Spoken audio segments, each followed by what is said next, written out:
Assalamualaikum warahmatullahi wabarakatuh. Di sini Bagas Adi Setio dengan NIM 2308734 akan menjelaskan tentang modul pembelajaran yang sudah saya buat. Saya membuat modul pembelajaran dengan model inquiry.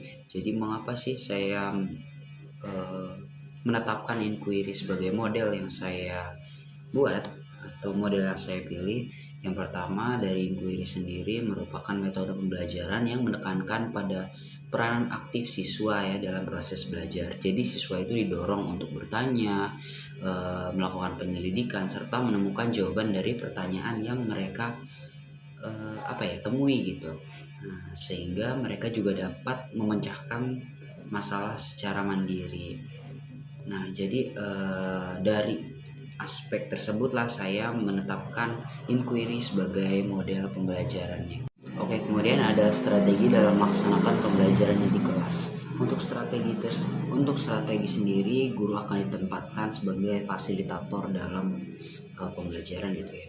Yang dimana siswa akan melakukan eksperimen serta demonstrasinya sendiri dan menentukan hipotesis dari pertanyaan-pertanyaan yang telah mereka temukan.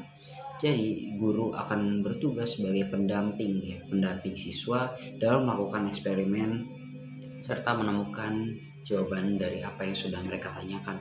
Kenapa sih si guru itu dijadikan pendamping saja, nggak dijadiin sebagai main role gitu?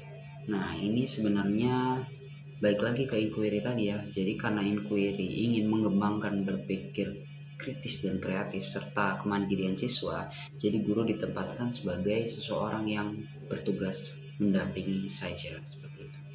Kemudian hambatan atau tantangan yang akan dihadapi dalam menyusun modul ini dan cara Anda mengatasinya. Sebenarnya